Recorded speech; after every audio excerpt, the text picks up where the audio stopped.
So my final guest this afternoon is world champion Magnus Carlsen. Fantastic game, fantastic exchange sacrifice. Give us your thoughts on the game, please. Well, thank you, first of all. Obviously, when he goes 3h4, which is, by the way, an excellent move, it means that we're going to get a game. So I was quite happy with that. I thought the position was very, very difficult to play after that. There were so many ideas. Mine were generally connected with sacrifices all over the place, like f5, f4. Also b5 was an option on almost every move, especially after he'd gone a5. I thought, yeah, that was just screaming to be played at some point. Yeah, so finally I went for this f4 idea, and I decided not to sack the exchange immediately, but go bishop d7 first. And I felt that what I got was an even better version. I felt like after that I was doing fine. I had good compensation, but probably not too much more. And I think the crucial moment was when he played queen g1, which I think just loses. Because of some geometrical motives there, he doesn't get to untangle, and yeah, he cannot move any pieces, and then it's fairly straightforward for me. I think his only chance was to play castles and give back all of his material with the worst, but I think quite holdable position, and that probably would have been like a fair result after the sacrifice. But yeah, fortunately for me, he went for something else, and it's very rare that you get to play games where your opponent just cannot move any pieces. So in that sense, it was very pleasing. It was actually sort of a Zugzwang position for him at some point when he was just playing rook g1, rook g3, rook g1, queen g1, queen h1. He couldn't do anything. He was exchange up, but Zugzwang practically. Yeah, no, his pieces are just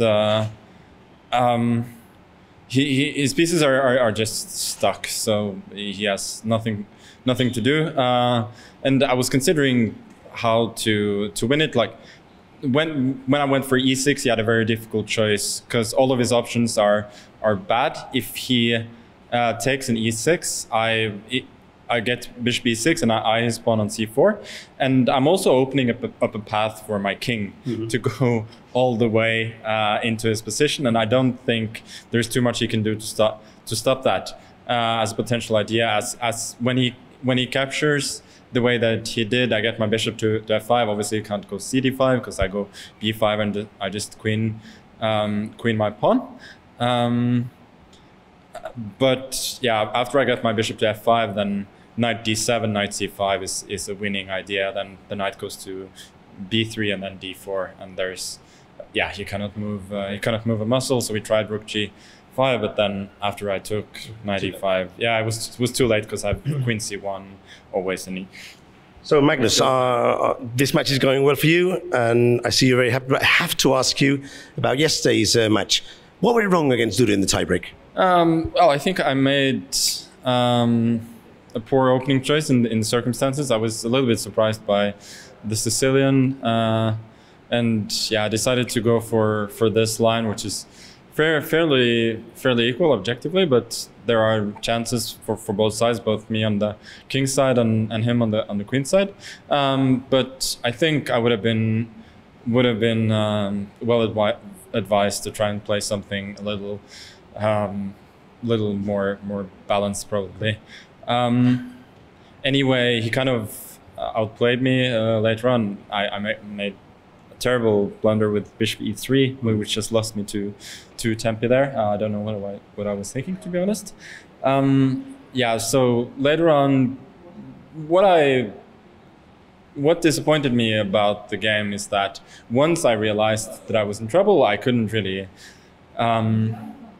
focus too much. Like I almost like saw it coming, that the first time that I would be in trouble in the World Cup, I would not be able to recover, and that was sort of going through my mind, like this is the first time I'm actually threatened, and then, you know, I couldn't cope, and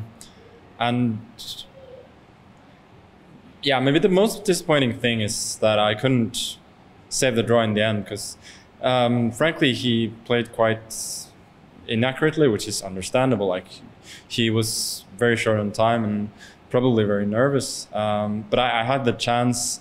I actually had a fairly simple fortress, looking back at it, but I just couldn't switch mode from like knowing I was lost and trying to hustle him into actually believing that the position was a draw. Like, thinking back now, the whole like last 5-10 minutes of the game is just it's just a blur. Yeah. So I definitely have something to work on there, since yeah, in general my play here has been good, and today when there was no pressure I played fairly well, but obviously I did way too poorly under pressure, so I need to work on that. Thanks for your thoughts. Thank you.